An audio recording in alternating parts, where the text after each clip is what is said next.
He took 4 feet of my yard without warning, hammering, digging, and planting shrubs as if it had always been his. When I confronted him, Gary Walker, my arrogant neighbor, smirked and said, "Good luck proving it." He was used to bullying others into silence, flaunting his self-proclaimed power over the neighborhood. But what Gary didn't know was that I had more than just words on my side. I had proof. Surveys, witnesses, and a community tired of his antics. The day the court ordered his precious fence to be torn down? Let's just say the look on his face was worth every sleepless night. But let's start from the beginning. My name is Ethan Miller, a single dad who moved to this quiet neighborhood for a fresh start. My house came with a spacious backyard, perfect for my son to play and for me to finally plant the vegetable garden I'd dreamed of. But peace didn't last long.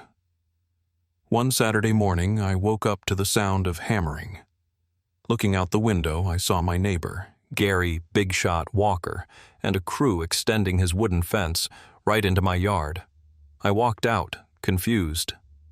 "Gary, what's going on?" I asked. He smirked. "Just claiming what's mine, Ethan. This land's been part of my property for years. You should have checked the boundaries before moving in."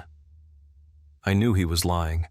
The property survey I got when I bought the house clearly showed the line well beyond where he was building. "You're over my boundary," I said, my voice firm. Gary laughed.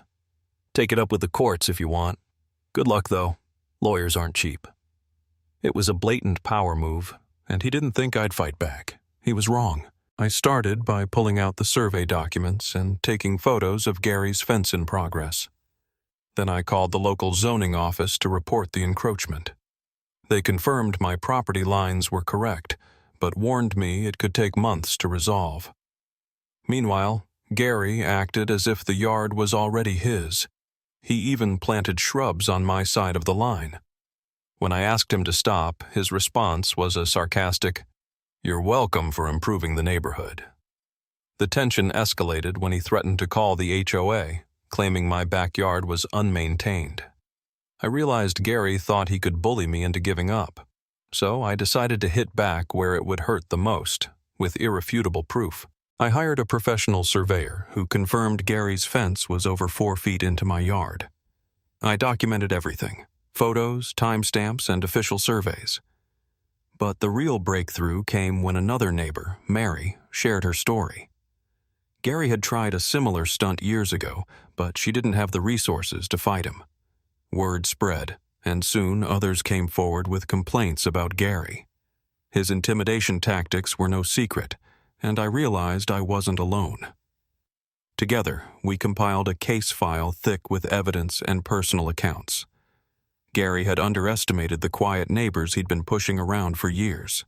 I filed a lawsuit, and when Gary was served the papers, his confidence visibly faltered. The courtroom showdown was intense. My attorney presented the surveys, photos, and testimonies from other neighbors. Gary tried to argue that the fence was always there, but my evidence painted a very different picture. The judge ruled in my favor, ordering Gary to remove the fence within 30 days, at his expense. Watching the demolition crew tear down his prized wooden fence was incredibly satisfying.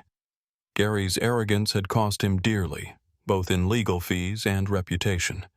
The neighborhood finally got the justice it deserved, and Gary? He hasn't tried crossing another property line since.